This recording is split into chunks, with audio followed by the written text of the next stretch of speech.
Hi, this video is going to walk you through creating time records from schedules in OnTarget. When you are generating billing from scheduled events, this is the first step in the billing process. Keep in mind that best practice usage of the system is to prepare your billing from the clinical documentation. But the system provides flexibility to bill from schedules in the event that notes are not implemented. Oftentimes, schedules are used for billing when certain caregivers are not able to complete their documentation electronically. To begin, go to the scheduling desktop. This defaults to the calendar mode. You must go to grid mode in order to perform this billing function. It is recommended to first review the records that are eligible for billing. The date range is probably one of the most important filters to set, all depending on how you use the schedule. If you are scheduling your services for the entire authorization period, then you certainly need the date filters in order not to bill for services that haven't yet occurred.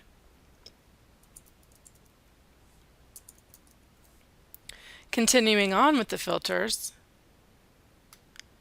by selecting No at the Imported filter, you can restrict the grid view to scheduled events that have never been imported into the billing module.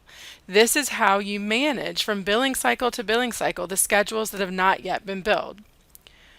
You can set other filters to further restrict the scheduling grid view as needed, maybe drilling down to a particular service, a cost center, a scheduling status, caregiver, supervisor, client, and so on.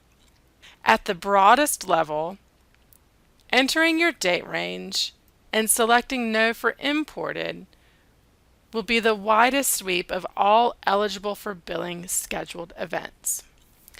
Click on Search to display the scheduled events based on the filters you've set. You will notice in this view some scheduled events that do not have a client, supervisor, or service on the record. If you scroll over in the grid, it will tell you that this type of time is non-billable. This is usually payroll-related time that's entered for things like staff training time or other type of non-billable events. To exclude non-billable from this list in order to narrow down schedules that are truly billable, go to the Type filter and select Billable.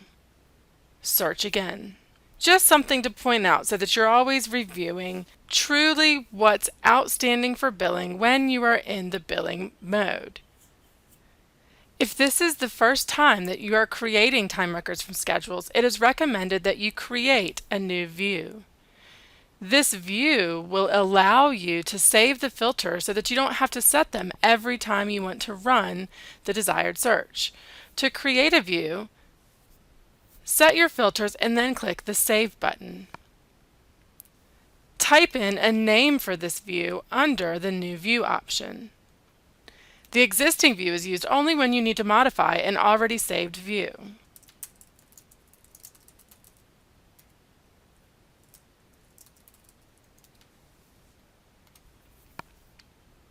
Once a view is saved, you may pull it up at any time you come back into the grid from the drop-down, and it will then properly set all of your saved filters.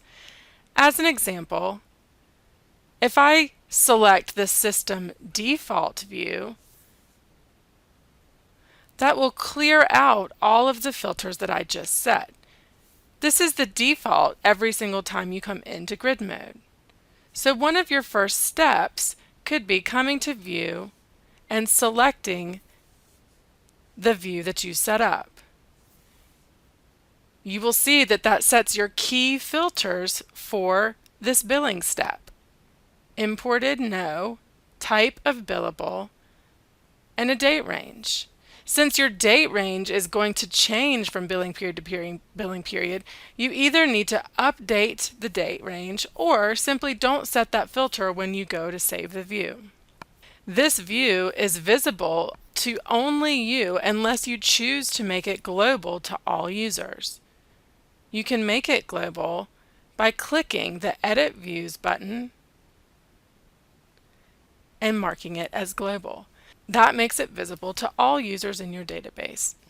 With the appropriate filters now set, you can now create time records from schedules. You do so by clicking the Create Time Records button.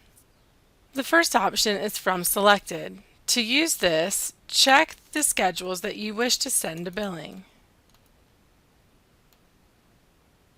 The From Selected option is then enabled. You may be presented with validations once the processing has completed, as in this case. If these validations are presented, you must decide how to handle them. Your options are to override every message that is displayed, which in this case is only one for one caregiver and client relationship. Or if there were multiple validations, you could check the ones that you wanted to override and leave the ones that you didn't. By not overriding any of the items, the scheduled events will not make it into billing. They will stay on the schedule, ideally until the particular issue is cleared up. You can see here there are several reasons for this validation. One, the selected service is unapproved, the client has expired consents, and the employee has expired certifications. By overriding this will still send it to billing, where the biller will get the same messages and can choose to handle the overrides on their end accordingly. The other option is to create time records from all. With that option, all of the records in the search grid, in this case 38, would all be sent to billing. The validation window would present itself for any errors as it just did in the first example. Your security settings will dictate whether or not you have the override capabilities. To learn more about validations and how these are best managed, please see the Configure section of our help files and look for the security videos. Once all of the scheduled items have been imported to billing, you would find them at the Time Records desktop. Learn more about the billing processes through our Time Records videos, or contact us by going to Options, Support, and Contact Support.